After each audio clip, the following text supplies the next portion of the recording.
Programme मध्य मुकाबले में खुशामदीद। मैं हूं रबिया एहसन और मेरे साथ मौजूद है रऊफ क्लास्टा। और आज के प्रोग्राम में जिन टॉपिक्स को हम शामिल करेंगे उसमें सबसे पहले बानी पीटीआई ने जनरल फैज हमीद से इजहार लाताल्लुकी कर दिया।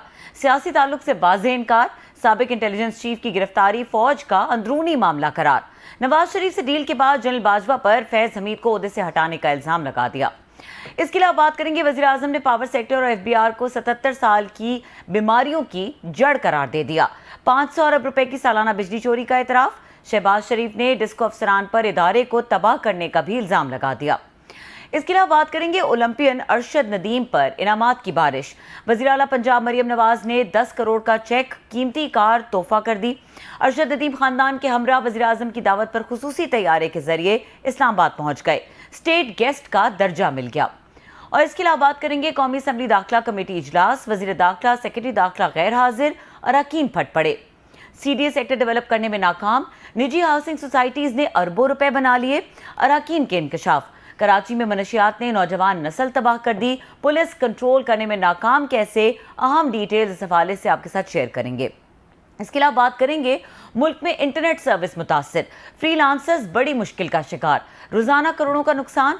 कंपनीज ने पाकिस्तान के हवाले से खबरदार कर दिया।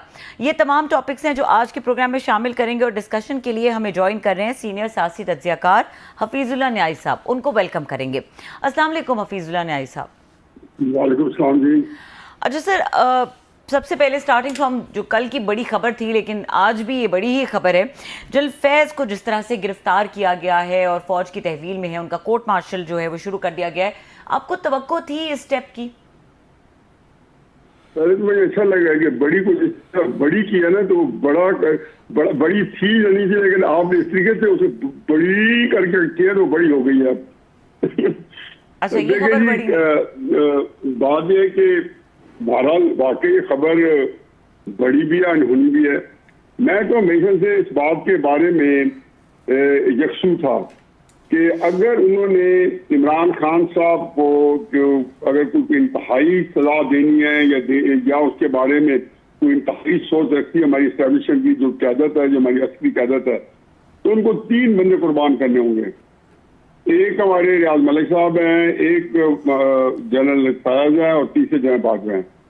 क्योंकि इनको अगर आप इसे सरफ नजर करते, ये इनसे आप जरा पहलू तय करते, तो इसका मतलब यह है कि आप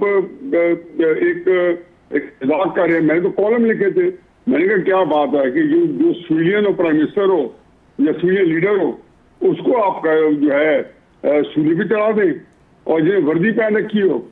मतलब उससे ऐसी भी क्या है कि आप देख लें कि पीछे लगता था कि इनको मतलब हाथ नहीं लगा सकता। इंक्वायरी कमेटी बनाई गई सुप्रीम कोर्ट के कहने पे, क्लीन चिट दे दी जनरल साहब उसी टॉप सिटी के ऊपर। और ने कहा जी नैब में रेफरेंस भेजा, उसने कहा जी कोई रेफरेंस बनता ही नहीं है, ये आप हमारे सामने उतर है।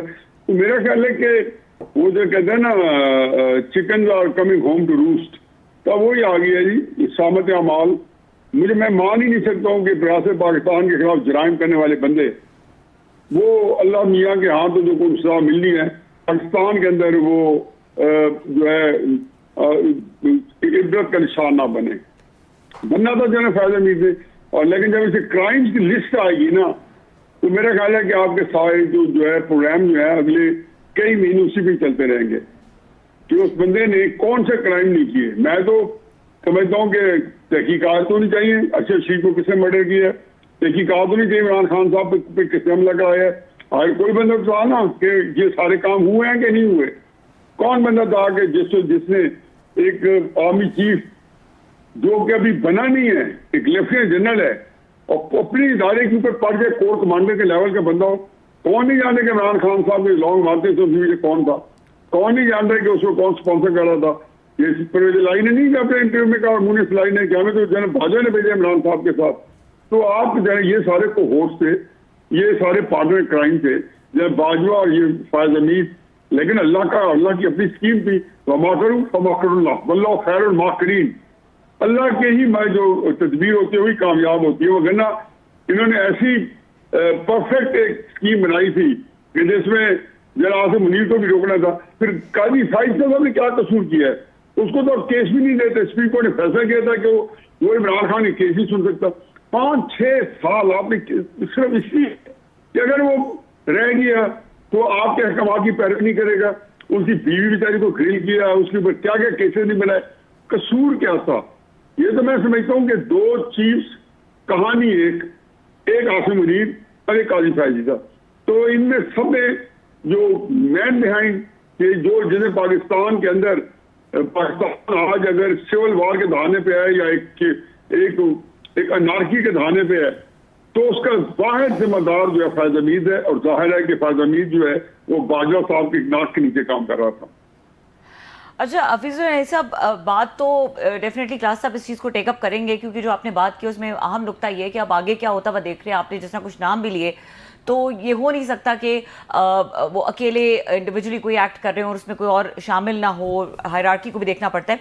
But coming to the point कि जिस तरह से बानी पीटीआई ने रिस्पॉन्ड किया है इस गिरफ्तारी को, वो कहते हैं कि ये फौज का इंटरनल मामला है और हमारा उनसे एक प्रोफेशनल ताल्लुक था, कोई सियासत नहीं हो रही थी। सो डू यू अग्री कि जो बानी पीटीआई कह रहे हैं वो दुरुस्त कह रहे हैं? अब मैं क्या कमेंट करूं बानी पीटीआई पे? जाने तो जाने, ना जाने तो न जाने, गोली ना जाने, बात तो सारा जाने हैं। अब मैंने क्या इसमें कौन सी ढकी छुपी बात है? मैंने ये बानी पीटीआई साहब फरमा रहे हैं जी कि बाजवा साहब जो थे वो न्यूट्रल है, तो गद्दार जानवर है, गद्दार है, अमीर जाफर है, अमीर कासिम है। और इधर सितंबर आती है तो बाजवा साहब से मिन्नत तलने करके 3 मुलाकातें करते हैं।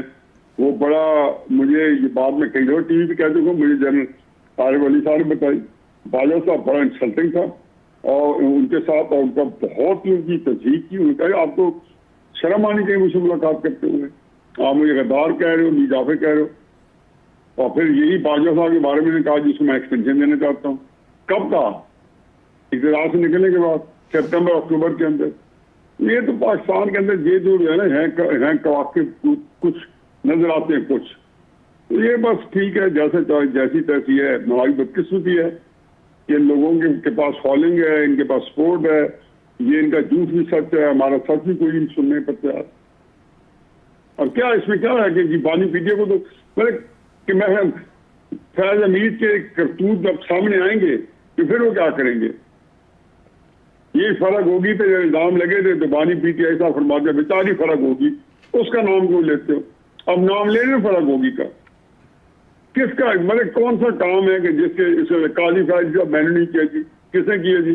फैज हमीद ने किया। खुद कह चुके हैं कि फैज हमीद मुझे नंबर गिन के गेम करता था, मेरे लिए बजट पास करवाना होता था तो जनरल जो है बंदे इकट्ठे करता था। कौन सी चीज है? एक जो बानी पीटीआई का एक दिन वजीर आज़म बनने का उसके बाद का कोई गवाही देता है। यही 2022 में अब निकले तो एक वो कभी वो बेचारी जरूरत नहीं करती, हमारी जो दोस्त हैं मरियम औरंगजेब साहबा, और वो फरमा रही है जी कि ये पिशावर का कोर कमांडर ये करा सपोर्ट करा रहा है। तो मैंने कॉल किया, मैंने कहा बीबी ये किसने आपको बता दिया? मुझे तो आपकी जो जरूरत है उस पर मैं फर्क कर सकता हूँ। तो ये सारे वो थे। फिर उसके बाद उनको इतनी स्ट्रॉन्ग कोर्ट दे दी भावलपुर की, वहां से वो एक्ट करते रहे। अब असल ये है कि देखना ही है, मेरे लिए तो सिर्फ दूसरों में जो है इंटरेस्ट है वो ये है कि 9 मई के अंदर कितना रोल है जनरल फैज हमीद का। और अगर ये कंफर्म हो गया तो मेरा ख्याल है कि Faiz Hamid is done with, और इमरान खान साहब भी जो है कम अज कम फौज के तो जो SOPs है उसमें नहीं बच सकता। बाकी ये बदकिस्मती होगी पाकिस्तान में जो इंतहाई किस्म के जो सजाएं जो है किसी को दी जाए, लेकिन अगर 9 मई के अंदर है तो फैज हमीद सजा से नहीं बच सकता। आप देख लेंगे कि ये फायरिंग स्क्वाड के अंदर आगे जाएगा, वो हाथ ही ना डालते। इसलिए मेरा अपना ख्याल है, मैं जब हाइंडसाइड में पीछे देखता हूँ तो मैं देखता हूँ कि जब उसको छोड़ रहे थे, जब हम जो है बहुत आड़े हाथों लेने की कोशिश कर रहे थे कि इन्होंने क्यों छोड़ दिया, ये कमिश्नर बना है तो कहते हैं कोई कसूर नहीं है, नैब ने कहा जी केस ही बनता। तो मेरा ख्याल है कि वो फौज ने यही कहा हुआ कि ये हमारा मामला, हमारा माल है, हम इसे निपट लेंगे। तो उनके ज़हन में हमेशा से ये दिन था जिसको हमने कल जो है तलू होते देखा है और फैज हमीद को हमने गरूब होते देखा है। सर बड़ी मेहरबानी, थैंक यू वेरी मच, आपने हमें ज्वाइन किया सर, और आपके वेरी हमेशा always bold and brave comments होते हैं सर। ये अगेन जो आपने सारी बातें की, हम सबको पता है कि खान साहब का कितना करीबी तल्लुक था, और खान साहब ने खुद भी कई दफ़ा इंटरव्यूज़ में कहा जी मुझे तो जुलाई में पता चल गया था 2021 में कि मेरे खिलाफ तहरीक एतमाद आने वाली, और मुझे जनरल फैज़ इसलिए भी चाहिए थे ताकि वो इसको रोक सकें, और कभी उन्होंने इस बात को छुपाया भी नहीं है। Fair enough. तो आप क्या समझते हैं खान साहब को जो ओनरशिप देनी चाहिए थी जनरल फैज़ साहब के तमाम acts of omission and commission की, क्योंकि मोस्टली जो उसमें बेनिफिशरीज थे वो तो प्राइम मिनिस्टर इमरान खान साहब और उनकी पार्टी थी। जनरल फैज़ तो कह सकते हैं कि मैं प्राइम मिनिस्टर के आर्डर्स पे सारे काम कर रहा था। अब आईएसआई क्योंकि प्राइम मिनिस्टर के नीचे है, जो भुट्टो साहब करके गए थे 1975 में, उसका एक सियासी विंग खोला था उन्होंने आईएसआई में, जिसका मकसद यही था कि अपोजिशन के लोगों पे आईएसआई वो करेगी, उन पे एस्पिनाज करेगी, फिक्स वट एवर। तो वो तो आज ये कह सकते हैं कि मैंने जो कुछ भी किया प्राइम मिनिस्टर के कहने पे कर रहा था। तो ये खान साहब से आप क्या तवक्को रखते हैं, नोइंग हिम, कि उन्होंने आज ये ओनरशिप देनी चाहिए थी, या चुप रहना चाहिए था, नो कमेंट्स करने चाहिए थे, या जो उन्होंने डिसून के उन्होंने मेरा क्या तल्लुक है, ये काम फौज जाने और जनरल फैज़ जाने, ये तो अंदरूनी काम है। तो खान साहब ने उनको ओनरशिप नहीं दी। आप क्या एडवाइस करते हैं कि आज उन्हें क्या कहना चाहिए था, उन्होंने ठीक किया है या गलत किया है ये ओनरशिप ना दे के? अजीज जान रऊफ, बात यह है कि जाहिर है कि एक मैं हमेशा बात बताऊं कि आप कभी भी वक्त से पहले मीडिया के सामने मुंह ना खोले। ये मैंने हर बंदे को देखा है कि आपको जो है ना इवेंचुअली ये आप चलियो खार हो जाते हैं, ये अल्फाज आपको हमेशा भारी पड़ते हैं। अकल का तकाजा ये होता है ये कुछ दिन आप इस पे खामोशी इख्तियार के रखें।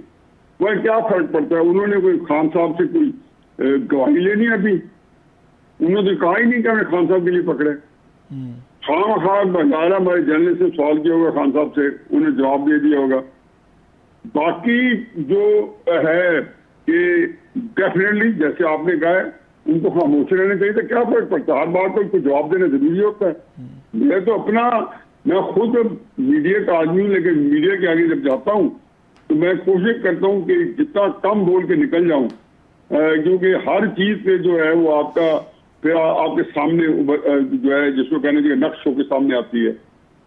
बाकी ये है कि इमरान खान साहब जो है ये बात किस कैफियत में करते हैं। अगर आप मुझसे ये पूछें और मुझे आप अगर इसलिए मुझसे सवाल कर रहे हैं कि हो सकता है कि मैं खान साहब के जो दिमाग है उसको पढ़ने की अहलियत बहरहाल अपनी इस्तात के मुताबिक और इस्तेदाद के मुताबिक रखता हूँ, तो खान साहब के ज़हन में सिर्फ ये आ रहा होगा कि मैंने इसको फौरन करना है ताकि ये जो जिसकी हमारी आ रहा है तो ये चला जाए। ये बात है ही नहीं। अभी तो उन्होंने पता नहीं वो कहाँ से आना चाहते हैं। आप देखें कि जब जो लोग फैज़ हमीद को पकड़ के ले गए हैं वो जब तक अपने कार्ड शो नहीं करते, उन्होंने देखो कितना विगरस स्टेटमेंट दिया है। और जो ISPR का मुझे कल फौरन आया, मुझे तो ISPR की तरफ से अभी प्रेस में नहीं आया था, तो उन्होंने मुझे टेक्स्ट किया कि ये होने वाला है या ये हो रहा है या ये हो चुका है। तो मेरे ज़हन में फौरन ही आया कि जिसके अंदर ये टॉप सिटी और ये जो लिखा आपने पढ़ा उनका ISPR का जो प्रेस रिलीज थी, तो उसमें कहा थी कि ये टॉप सिटी है। तो उसके ऊपर मैं तब ही समझ गया था कि भाई ये हमारे जितने इदारे हैं ये हमें लगा देता है ट्रक की बत्ती के बीच, हम अमृतसर की चल पड़ते हैं और ये खुद बैठे होते हैं कहीं और पकड़ के। अब वो हमारी साइड तवज्जो उठाने चाहते होंगे फैज़ हमीद की, उनके के लोगों को जीतना चाहती है। मैं उससे ही मुझे अंदाजा हो गया कि फैज़ हमीद का ये बहुत बुरा हश्र करने वाले हैं। क्या करने वाले हैं ये वक्त बताएगा, क्योंकि वो जब पकड़ेंगे तो अब वो किसी मिसाल बना देंगे सबके लिए, अगर ऐसी दुनिया में काम करें। ये इमरान खान के लिए कोई अच्छे ऑप्टिक्स नहीं है। या तो 2-2.5 साल जो है पिछले 2018 से लेके जैसे उन्होंने DGC के हैसियत से काम किया, फिर DGI के हैसियत से काम किया, फिर कोर कमांडर के हैसियत से पिशावर भावलपुर के हैसियत से काम किया, फिर रिटायरमेंट के बाद जैसे लगे रहे। मैं आपको एक बात बता रहा हूँ जो मेरा ख्याल था कि मैं अपने कॉलम में लिखूंगा सर, और मैं नाम अभी नहीं बताता हूँ, वो मैं अपने के लिए रख लेता हूँ। 22 नवंबर को हमारे दोस्त हैं और टॉप के जर्नलिस्ट हैं, वो बाजवा साहब के पास बैठे खाना खा रहे हैं। बाजवा साहब खुद ही बुलाने को बड़ा शौक होता है। ये 2022 की बात कर, ये 20 नवंबर 2022 2022 कर रहे हैं आप? ये 2022 साल रिटायरमेंट की जनरल उनका फोन आ गया जनरल फैज़ हमीद का, जय बाजवा साहब खुले डे लिहाज में स्पीक खोल खाना भी खा रहे थे, स्पीकर खोल से बात करनी शुरू करती। जय बाजवा में 2-4 गंदी गालियां थी। उसने कहा उसने अजहर ने इस्तीफा दे दिया, अगर तुमने एक दिन में इस्तीफा ना दिया मैं प्रूव कर दूं तो इससे पहला तुम्हारा कोर्ट मार्शल करेगा, तुम्हें उल्टा लटकाएगा सड़क के ऊपर आसिम मुनीर। अब ये बातें कई बातें में तो डह जाते हैं। हाँ मतलब मीडिया में होने के बाद हमें तो सहूलत है कि कुछ ना कुछ ऐसी बातें पता चल जाती है। तो देखें इस वक्त बहुत बड़ा क्राइसिस है, बहुत बड़ा क्राइसिस है। नहीं आप ये कह रहे हैं कि जो मैं समझाऊं सर, जो मैं समझाऊं को रिलीफ किया कि इस वक्त मीडिया के अंदर इमरान खान साहब से नजरें हटनी है। अगले 2, 4, 5, 10, 15 दिन 20 दिन अगर मीडिया फैज हमीद को डिस्कस करता रहे तो मेरे ख्याल है कि उनके पैसे इसी में पूरे हो जाएंगे। नहीं आप ये कह रहे हैं कि उनको फोन आया था जनरल फैज हमीद साहब का जनरल बाजवा साहब को, वहाँ एक फोन आया था तो उन्होंने कहा जाए कि मुझे हमें को पॉलिसी स्टडी डिस्कस कर रहे होंगे, तो उन्होंने उनके सामने कोई अल्फाज चबाए बगैर, और ये मैं रखा था कि मैं कल अपना कॉलम लिखता हूँ थर्सडे को फ्राइडे के, उसके लिए मैं रखा होता, लेकिन मुझे तुम्हें अच्छे लगते, मैंने कहा चलो स्कूप आपको दे दूं। नहीं बड़ी मेहरबानी सर। उनका फोन आया तो उसे गंदी गालियां दी, गाली में नहीं रिपीट कर सकता, जैसे कि बाजवा साहब की गालियां सुन चुके हैं। वो देखा मेरे फौरन रिजाइन करो ताकि मैं अप्रूव करूं। आसिम मुनीर बन रहे और वो तुम्हें उल्टा टांग देगा, पहला तुम्हारा फील्ड कोर्ट मार्शल तुम्हारा होगा अगले दिन ही बनने के बाद। ये जनरल बाजवा साहब की पेशीन गोई थी जनरल फैज के बारे में। साहब ने फैज को डांट के कहा और उन्होंने उसके बाद इस्तीफा दिया, और उन्होंने उसके बाद इस्तीफा दिया। आपके सामने नहीं है कि जनरल 2 जनरल छोड़ गए थे, जनरल अजहर और जनरल जो है फैज हमीद, एक अजहर अब्बास थे और फैज हमीद थे। अच्छा सर ये बताएं कि अभी जैसे ये मेरी रीडिंग है, हम समझते हैं थोड़ा सा आर्मी की वर्किंग को, आप ज़्यादा समझते हैं और आम आदमी भी समझते हैं, पता है सारा, ये अकेले जनरल ये आसिम मुनीर का फैसला तो नहीं है कि जनाब इनका ट्रायल किया जाए, कोर्ट मार्शल किया जाए। डेफिनेटली तौर पर तमाम जो 13, 14, 15 कोर कमांडर्स हैं उनके सामने ये मामला रखा गया होगा, उनके सामने सबूत रखे गए होंगे, उनके सामने इंक्वायरी रिपोर्ट रखी गई होगी, उनसे फीडबैक मांगा गया होगा, डिबेट हुई होगी, डिस्कशन हुई होगी। मैं ये नहीं कहता फॉर्मेशन कमांडर्स की मीटिंग में ये काम हुआ होगा, लेकिन कम से कम कोर कमांडर्स को तो एतमाद में लेके ही जनरल इन्होंने आसिम मुनीर साहब ने फैसला किया होगा। ये पूरी आर्मी का फैसला है कि इनका कोर्ट मार्शल होना चाहिए और इनका ट्रायल होना चाहिए और इनको सजा मिलना चाहिए, ये अकेले समझते जनाब आसिम मुनीर का मामला है ये? देखिए जी, पहली बात तो है कि आर्मी के अंदर पूरी अपनी जैक ब्रांच है जी। आर्मी के अंदर कोई पहली सजाएं हो नहीं रही, वहाँ लोग ये सिपाही या कई दफा कप्तान लेफ्टिनेंट वो नहीं मार कर सकते, वो भाग जाते हैं, उनको पकड़ा जाता है, कोर्ट मार्शल वहाँ पर लड़ाई हो जाती है, छोटी मोटी बड़ी, फिर गिरफ्तार पकड़े जाते हैं। तो ये निज़ाम तो चल रहा है, उसके लिए उन्होंने बनाया हुआ है कि ऑपरेटर जो भी, मैं तो कभी उसको जाता नहीं लगे, SOPs तो बने होंगे, उन SOPs के अंदर हो सकता है कि 5 जर्नैल हो या 10 जर्नैल हो। डेफिनेटली इस वक्त आसिम मुनीर साहब ने अपनी कोठी तो बना ली होगी, वो तो मैंने देखा कि जब इस तरह का जो जिसको कहना चाहिए कि एक अथॉरिटेरियन किस्म का निज़ाम आ जाए जिसमें फौज जो एक हाइब्रिड सिस्टम को रन कर रही हो, मसला भी ना हो, मसला हो तो भी यही होता है, तो वहां पे वो अपने जो कलिंग करके अपनी मर्जी के जो जर्नल है वो इकट्ठे रखते हैं, वही डिसीजन कर रहे होते हैं, और बाकी जो पर्सनल नॉन ग्रेटर होते हैं, तो आम सी बात है। फिर दूसरी बात यह थी कि हमें पता नहीं है कि हमारे पाकिस्तान का जो 4 स्टार जनरल है वो अगर पाकिस्तान में होता जो अल्लाह मियां, तो 4 स्टार जनरल की शक्ल को होता, इसमें तो 2 राय नहीं है। क्योंकि अब देखें ये किसी को अल्लाह यही कहता है ना कि मैं किसी को चाहूँ तो बादशाह बना दूं, किसी को चाहूँ तो जो है बादशाह से हटा दूं, किसी को चाहूँ तो जिंदगी दे दूं, किसी को चाहूँ तो मौत दे दूं। तो कौन सी सिफत है जो हमारे यहाँ हमारे आर्मी चीफ के पास नहीं है? अच्छा सर एक बात बताएं कि जब इमरान खान साहब फौज का स्ट्रक्चर है, इसमें ये नहीं उसके कसूर है, हमारी फौज का स्ट्रक्चर है। देखिए आसिम मुनीर साहब ने कभी इस तरह काम नहीं किया, बाजवा साहब ने तो आते ही जनरल जवान को घर पैकिंग भेजा था ना। यस जनरल मुशर्रफ ने तारिक परवेज को कितने ये लेफ्टिनेंट जनरल खा जाते हैं, 4 स्टार जनरल 3 स्टार जनरल को। सर ये बताएं आप सिविल में जो है चीफ मिनिस्टर जो चपरासी को IT सिपाही को नहीं फायर कर सकता, अगले दिनों स्टे लेके सलूट मार रहा होता है आईजी को, उसी दफ्तर के बाहर खड़ा होता है कि सर मैं स्टे ले आया। सर ये बताएं न्याय साहब कि हमने देखा 2022 में जब जनरल आसिम मुनीर साहब की अपॉइंटमेंट का मसला था तो खान साहब ने उस वक्त लॉन्ग मार्चेज किए, वो सारा पता है हमें। जनरल बाजवा को एक्सटेंशन दिलवा रहे थे, झगड़े सारे, कुछ समरियान गनार फलवी साहब एंड कंपनी, वो सारे बनी गाला गए। तो उस वक्त भी कहा गया था कि खान साहब को मिलिट्री के अफेयर्स में इस तरह उनको लॉबी न किसी लॉबी का हिस्सा नहीं बनना चाहिए, नुकसान होगा, प्रॉब्लम होगा। तो खान साहब नहीं रुके थे, उन्होंने किसी की नहीं मानी थी, उन्होंने इसको फ़ौज का इंटरनल मसला नहीं समझा था। वो समझते थे कि भुट्टो की तरह, नवाज शरीफ की तरह कि नाब के अपना ही आर्मी चीफ होगा तो फिर ही मसला होगा, और अगर ये जनरल ये फैज़ बन गए तो फिर मेरे लिए दोबारा इलेक्शन भी होंगे, दोबारा मैं पावर में भी आ जाऊँगा। लिहाजा उन्होंने पूरा जोर लगाया और वो इंटरफेरेंस जो उन पर इल्ज़ामात लगे जिसकी प्रॉब्लम है। आज खान साहब ने, मेरा ख्याल है, माई व्यू, उन्होंने समझदाराना बयान दिया है। जो काम उनको 2022 में करना चाहिए था नवंबर में, खान साहब ने अब जाके आज 13 अगस्त को किया। उन्होंने कहा मेरा जनरल फैज से कोई तल्लुक नहीं है, वो 9 मई में तो आप जाने फौज जाने, I have nothing to do with that, ये फौज का इंटरनल मसला है। तो खान साहब को 2 साल बाद कम से कम खान साहब वाइज तो हुए, इतने समझ तो उन्हें आ गई है कि भाई साहब फौज के इंटरनल मामला में मैंने नहीं पढ़ना। और आज उन्होंने जनरल फैज इतना बड़ा एसेट थे, उनको डिसून कर दे, कम से कम इस बात पर एप्रिसिएशन तो बनती है कि 1.5-2 साल बाद खान साहब is become a more wiser. नहीं, मुझे बताएं कि डिसोन करने से क्या होगा। आपने खुद पहले ही अभी रहनुमाई फरमाई है जो अपने पहले सेगमेंट में, इससे पिछले क्वेश्चन में, कि जी सारी दुनिया को पता था कि जी खान साहब फायदे में क्या कर रहे हैं। तो इस सूरत में डिसोन करने से क्या होता है? असल में क्राइसिस क्या है? खान साहब को एक बात का तो पता है ना, और आप मुझे मेरे एग्री करेंगे कि खान साहब ने वो कौन सा कमाल किया है कि जिसकी वजह से उनको पॉपुलैरिटी मिली है। कोई एक बता दे, कश्मीर फतह किया है? कश्मीर तो 5 अगस्त 2019 को दे बैठे थे। क्या उस्मान बुज़दार दे के कौम पे एहसान चढ़ाया है, या महमूद खान की वजह से ये पॉपुलैरिटी मिली है? जब एक बंदे को पता चल जाता है कि मेरी पॉपुलैरिटी की जो वजह है, कोई भी हो, हमारा टॉपिक नहीं है, लेकिन मेरे किसी गुण की वजह से नहीं कि ना मेरे दफ्तर में कोई ऐसा अमल है कि मैं पेश करके मकबूलियत करूं, या तो कहना कि मैंने न्यूक्लियर पाकिस्तान का एटमी धमाका मैंने किया था, या ये कोई और कह दे।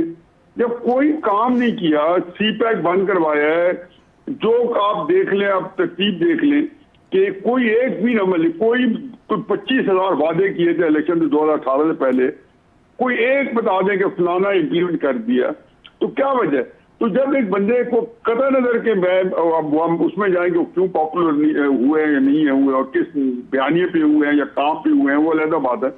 लेकिन जब एक बंदे को पता है कि यार ये सारी चीज के बावजूद ये मेरा नामा अमाल है, और ये उसके बाद मैं कहाँ खड़ा हूँ, पूरी पाकिस्तान की सियासत मेरी गिरफ्त में, मेरी मुट्ठी अच्छी तरह बंद है। अब मुझे बताएं कि, तो मेरा तो ख्याल है कि उसको पता है कि भाई मैं जो मर्जी कर लूँ।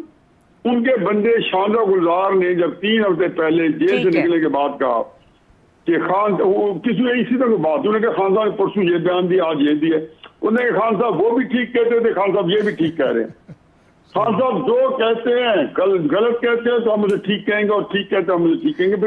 इससे तो कोई हल नहीं है ना। बहुत शुक्रिया सर। ठीक है, बहुत शुक्रिया हफीजुल्लाह नई साहब, आपका एक्सक्लूसिव एनालिसिस आपने दिया, हमारे साथ शेयर किया। और यहाँ पे वक्त हुआ ब्रेक का। ब्रेक के बाद डिस्कस करेंगे मुल्क में जो इंटरनेट सर्विस है वो बुरी तरह से मुतासर है, क्या वजूहत है उसके पीछे, और ये मामला कब तक ऐसे ही चलेगा। और इसके अलावा बात करेंगे जिस तरह से अरशद नदीम को पजीराई मिली है पाकिस्तानी कौम की तरफ से, पाकिस्तानी हुकूमत की तरफ से, ये कितनी खुश आइंदे पाकिस्तान में स्पोर्ट्स के लिए, इसके ऊपर बात करेंगे। ब्रेक के बाद हमारे साथ रहिए।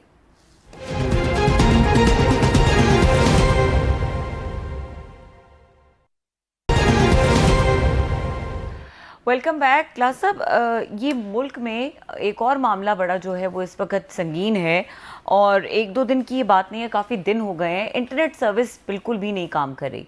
अब ये इसके पीछे वजह क्या है? पीपल आर वेरी कंफ्यूज, क्योंकि PT is not taking the ownership, तो मामला है क्या?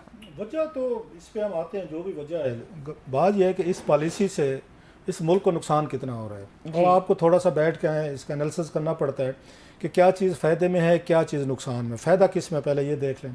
अगर इन्हें फ़ील होता है, जो हमारे पावरफुल लोग हैं या हमारी हुकूमतें हैं या इस्टेब्लिशमेंट है, कि उनको फ़ील होता है कि पाकिस्तान में जो इंटरनेट की वजह से सोशल मीडिया या साफ ज़ाहिर है, फिर फेसबुक, इंस्टा, फिर आपका ट्विटर, फिर यूट्यूब, एक लंबी कहानी है, तो वो ये समझते हैं कि जनाब कि इसी की वजह से मुल्क में इंतशार है, इसी वजह से यहाँ फड्डे हैं, अनसर्टेनिटी है, मुल्क के खिलाफ ट्रेंड चलाए जाते हैं, इदारों के खिलाफ चलाए जाते हैं, बदतमीजियां हैं। लोगों को डिमोरलाइज किया जाता है, गालियाँ दी जाती हैं, डॉक्टर किस्म की वीडियो बनाई जाती हैं, फिर उसके बाद आप उनकी तस्वीरें बनाते हैं, फिर और बहुत सारी आप मतलब फ़ोटोशॉप करके इस तरह की चीज़ें करके जो आपके मुल्क का एक एक एक स्टेटस बनते उसको ख़राब किया जाता है और लोगों में एक इंतशार की सी सिचुएशन है और मुसलसल एक डिप्रेशन है, एक उदासी है, एक नाकामी की फीलिंग्स हैं। रोज़ाना कहा जाता है कभी ये मुल्क श्रीलंका बन रहा है, श्रीलंका नहीं बना तो वो कहते हैं बांग्लादेश में कुछ होना कि बांग्लादेश बन रहा है। मतलब दुनिया भर के लिए हमने इबरतनाक मिसाल बना दिया मुल्क को with the help of social media. ये उनका कहना है, हुकूमत का कहना है, एस्टेब्लिशमेंट या उनका कहना है।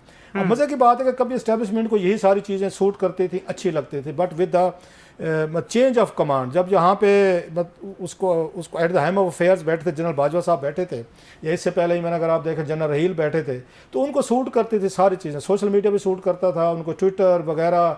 जब इमरान खान साहब, उनके लोग, कीबोर्ड वॉरियर जिन्होंने बड़े भर्ती किया, ISPR ने भी भर्ती किए, ट्रेन भी किया, उनको स्टाइपेंड भी दिए गए, तनख्वाहें, पैसा, गाड़ियाँ, तो ये लोग उन्होंने भर्ती किया जनाब कि हमने इमरान खान साहब प्रोजेक्ट जब शुरू हुआ, जनरल बाजवा साहब के जहन में आया कि मैंने एक्सटेंशन लेनी है और मेरी एक्सटेंशन के बाद जनरल हमीद ये फैज़ हमीद साहब ने बनना है, उन्होंने आर्मी चीफ बनना है, तो लिहाजा 6, 7, 8, 10 साल का प्लान बना। तो फिर उन्होंने ट्विटर, सोशल मीडिया इसी को यूज़ किया, बल्कि अब्यूज़ किया, और तमाम चीज़ें ट्रेंड उस वक्त चलते थे। हमने देखे नवाज शरीफ साहब के खिलाफ भी चलते थे, तो फिर मरियम साहबा, जरदारी साहब, जितने भी सियासी अपोनेंट थे आपके, सबके खिलाफ यही मीडिया, यही सोशल मीडिया यूज़ होता था और बड़े फ़ख्र से यूज़ होता था। हमारे बहुत बड़े बड़े एंकर सहाफ़ी जो हैं वो कहते हैं कि जनाब हमें उस वक्त फाइलें दिखाई जाती थी जनाब GHQ में, और जनरल बाजवा साहब एंड कंपनी सारे दिखाते थे, ये देखो जनाब कि नवाज शरीफ ने ये किया, फ़लाँ ने ये किया, और उसी पे प्रोग्राम होते थे, उसी पे वीलॉग्स होते थे, उसी पे सारा दिन ट्विटर पे चांद माड़ी होती थी। तो उस वक्त तक तो सारी चीज़ें ठीक थी, जब तक आपके अपने इंटरेस्ट आपको हेल्प कर रहे थे, जिसमें मैंने कहा जनरल बाजवा भी थे, जनरल फैज़ भी थे, जनरल गफूर साहब जो हैं उस वक्त ISPR को देख रहे थे, very active and very vibrant dynamic किस्म के।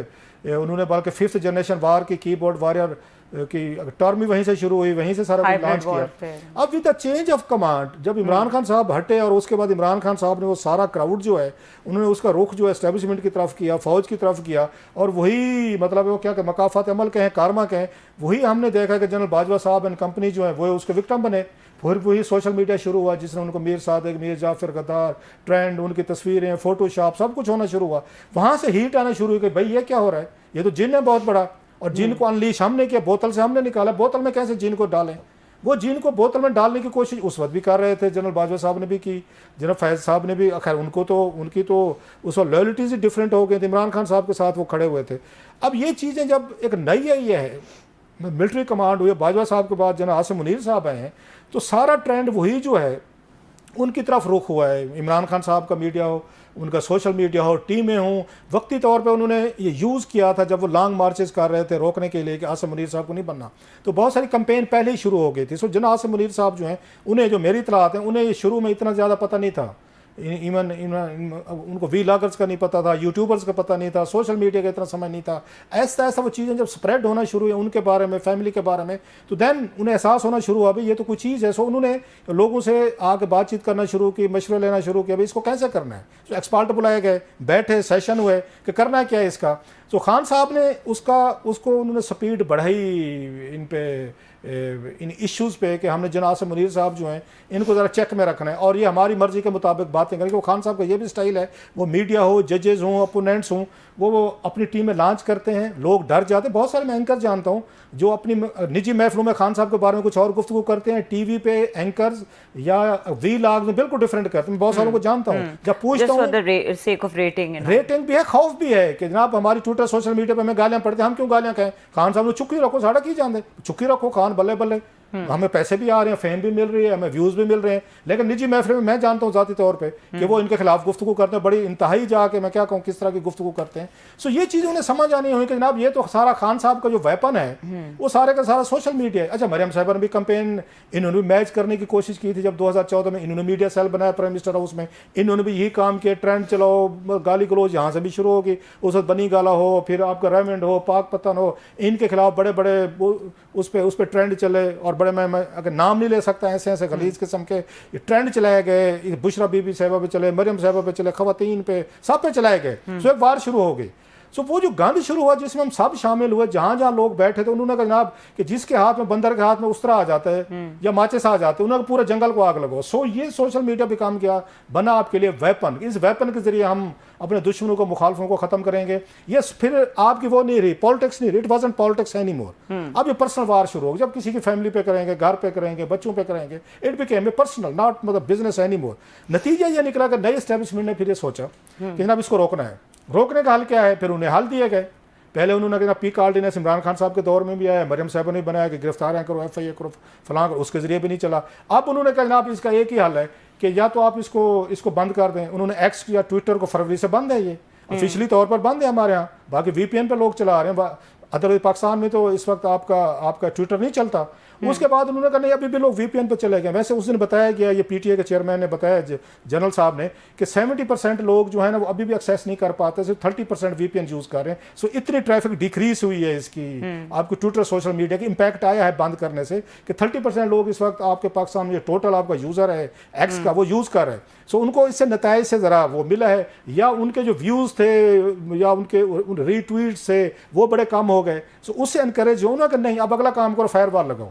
सो फायरवॉल भी लगाई। उन्होंने कहा नहीं फायरवॉल से भी हम देखेंगे। उन्होंने कहा नेट को स्लो करें। अब नुकसान ये हो रहा है, आपने नेट स्लो कर दिया, अपने रिजल्ट आ रहे हैं, अपना व्हाट्सएप चल रहा है, ना फेसबुक चलती है, ना आपका ट्विटर चलता है, आप खुश हैं कि कोई ट्रेंड नहीं, आपको कुछ नहीं कहा जा रहा। लेकिन मुल्क का नुकसान देखें, जो आपकी IT इंडस्ट्री है जिसमें आप कहते हैं हमने एक्सपोर्ट $4 बिलियन तक लेकर जाने, फ्री लांसर है, सारे लोग तो काम नहीं कर रहे ना, इंटरनेशनल कंपनीज भी हैं, उनके ऑर्डर्स भी हैं, उनके असाइनमेंट भी हैं, उनके टास्क भी हैं। आपके बहुत सारी इंटरनेशनल कंपनियां इस वक्त बताया जा रहा है कि वो शिफ्ट करेंगे यहाँ से, दुबई जाएंगी या किसी और मुल्क में जाएंगे जिस मुल्क में इंटरनेट नहीं चलेगा, जिसमें आपका व्हाट्सएप नहीं चलेगा, ट्विटर चलो, सोशल मीडिया आप छोड़ जाएं, आपको नेट चाहिए यार बहुत सारी डिजिटल चीजों के मार्केटिंग लिए। है क्लास अप। और सबसे बड़ी बात, एक पॉइंट इग्नोर कर रहे हैं, स्टूडेंट्स।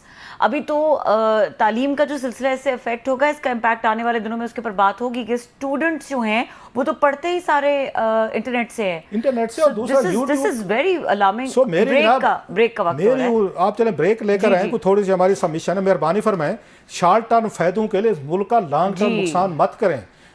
मुल्क को दोबारा स्टोन एज में लेकर मत जाएं। ये 10-15 साल पहले वाली चीजें जो हैं दोबारा उस एज में ना जाएं। वक्ती तौर पर आपको फायदे हो सकते हैं, बिल्कुल। इस लड़ाई का जो कोई और हल निकाले, आम लोगों को वैसे ही ऑलरेडी इतनी तकलीफ है। नेट के साथ ना खेलें, ये आपके लिए, मुल्क के लिए नुकसानदेह है ये। क्लास साहब, आप बहुत इंपॉर्टेंट बात कर रहे थे कि इस मुल्क को अब कहाँ लेके जाना है, क्योंकि ऑलरेडी देखिए लोग कितनी मुश्किलात का शिकार हैं, सिंसियरली स्पीकिंग, कि इतने उनके माशी मसाइल हैं। ऑन टॉप ऑफ इट आप उनकी मजीद रेवेन्यूज ही बंद कर रहे हैं कि ना वो कुछ कमा सके, ना वो पढ़ सके, तो क्या करेंगे फिर? ये सिर्फ उन नौजवानों को नुकसान नहीं है जो आपने बताया, वो तो है सो है, इस मुल्क का बहुत बड़ा नुकसान है। इमेज क्या जा रहा है बाहर की दुनिया में, इन्वेस्टर फिर कहते हैं आपने क्या कहते हैं SFIC बनाई हुई है इन्वेस्टमेंट के लिए। इस मुल्क में कौन इन्वेस्टर आएगा जहाँ पे आपका व्हाट्सएप नहीं चल रहा, जिसमें आपका नेट नहीं चल रहा? यार कौन आएगा जिसमें फेसबुक या ट्विटर चलो जो बंद कर दें, वो हो सकता है मान लिया, जिसमें गूगल नहीं चल रहे, मतलब नेट आपका चल ही नहीं रहा, मुसलसल इतना स्लो कर दिया आपने माज इसके लिए। नो यू आर हैप्पी कि हमारे ट्रेंड नहीं चल रहे, हमारे पे कोई ट्वीट्स नहीं हो रहे, भाई नहीं हो रहे होंगे, लेकिन आप इस मुल्क में डॉलर्स आ रहे हैं, जो लोग कमा के दे रहे हैं, इतने डॉलर जो आप लोन लेते हैं, चाइना से कर्जा आपने $56 बिलियन ले लिया, आपने सऊदी से UAE से ले लिया, IMF से कर्जे पे लिए हैं, जो उस पर आप वो सूद देते हैं 3-4%, वो भाई ये जो है आपको कमा के दे रहे हैं, IT के जरिए मुफ्त में डॉलर इस मुल्क में लेकर आ रहे हैं आप, मतलब मिलियंस ऑफ डॉलर जो मुफ्त में लेकर आ रहे हैं उसका नुकसान कर रहे हैं, मुल्क की रेपुटेशन कर रहे हैं, हमारे का ट्रेंड। भाई अब ये दुनिया है, you have to adjust it. गालियां हमें भी पड़ती हैं, हम भी रोजाना मैं यही कहने वाली शिकार होते हैं। मैंने कभी कोई जितना तो मीडिया वाले मुतासर हुए हैं, मतलब हम सबसे ज्यादा हुए, मैंने तो कभी नहीं कहा इसको बैन करें या इसको बंद कर दें, इसको स्लो करें। सो मेरी ये रिक्वेस्ट है, बेस्ट पॉलिसी एवरीवन अडॉप्टेड कि बस ठीक है बोल रहे हैं तो बोलने दे, अब क्या हो सकता है। नहीं लॉ बना लेना, कवानीन बनाए ना, नेट को आप बंद करके यहाँ फायरवॉल डाल दिए तो उस पर अरबों रुपए लग रहे हैं, खुदा का खौफ करें। ये मुल्क पीछे जाएगा अगर आप वक्ती तौर पर बच जाएंगे, आप लोग बहुत पीछे जाएंगे। इतना भी मतलब स्टेप्स ना लें, इसको नॉर्थ कोरिया ना बना दें ईरान, या इसको इवन चाइना टाइप ना बना दें, रशिया टाइप को, जहाँ बात नहीं हो सकती, जहाँ पे गुफ्तगू नहीं हो सकती, 1 पार्टी रूल है और फिर आप बैठ के चलाएंगे, ये मुल्क आपका पीछे जाएगा, इससे ज्यादा नुकसान होगा, फायदा नहीं होगा। खत्म हो गया और जो बात आप कह रहे हैं वो बहुत इंपॉर्टेंट है। प्रोग्राम देखने के लिए शुक्रिया, इजाजत दीजिए, अल्लाह हाफिज।